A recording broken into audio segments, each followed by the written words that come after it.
6 Haziran'dan sonra meclis kararlarımızla artık bir sorun kalmadı. Yerinde dönüşüm için vatandaşlarımızın muhakkak biraz hızlanmasını istirham ediyoruz. Ne istirham ediyoruz? İnanın personelimiz dört gözle bekliyor ki ya vatandaş talep getirsin de ne yapayım? Yerinde yapılaşmalar. Devletimiz ne yapıyor kıymetli arkadaşlar? Diyor ki mesela şu apartmanımız kaç daireli? 20 daire.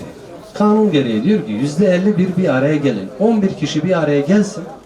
Bir araya gelmeyen, sizinle hareket etmeyen 9 kişinin parasını zaten devlet veriyor. 11 kişi bir araya geldiniz mi o 20 kişilik apartmanda yürütebiliyorsunuz. Müteahhitinizle konuştunuz. Ne yaptı devlet? 1,5 milyonu veriyor müteahhite. Sizin yerinize müteahhite devlet parayı veriyor. Devlet de bu konuda diyor ki mahallede en az %70-80'lik bir yıkım varsa mahallenin bir bölgesinde ki kalanları ben rahat tahliye edebileyim öyle gireyim.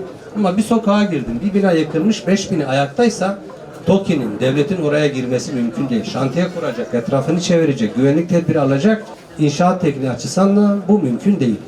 Belediyelerimiz eline gelen gayreti gösteriyor. Zaten başta Cumhurbaşkanımız, bakanlarımız, hükümetimiz, Malatya o başta olmak üzere tüm deprem bölgelerine bakın tasarruf tedbirleri olmasına rağmen bu bölgelerde en ufak bir kısıtlama yapmıyorlar. Önümüze yol haritamızı koymuşuz. Yani bu ihaleleri hızlandırdık biliyorsun. İhalelerimizde farkındaysanız son 1,5-2 ay içerisinde bizim rezerv alanlarındaki inşaatlarımız TOKİ hızlı bir şekilde ihaleleri hazırladı, projelerini hazırladı, ihaleleri yaptı ve şu anda aşağı yukarı 30-35 noktada şu anda inşaatlarımız ihaleleri yapıldı, yükselmeye başladı.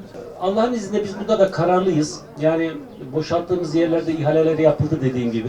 Yerlerde hızlı bir şekilde hasarlı binaları, alanı açıp onlar da ihaleleri tamamlanacak Allah'ın izniyle. Şimdi bunlar hiçbir endişeniz olmasın. Devletimiz güçlü. Fırat Mahallesi Allah razı olsun. AK Parti'nin kuruluşundan beri her daim Cumhurbaşkanımıza ve yol arkadaşlarına sahip çıkmış bir mahallemiz. Kadim mahallelerimizden biri. Fırat Mahallesi bu noktada her zaman Allah razı olsun dediğim gibi Cumhurbaşkanımıza, AK Parti'mize, AK Dava'ya sahip çıkmış bir mahallemiz.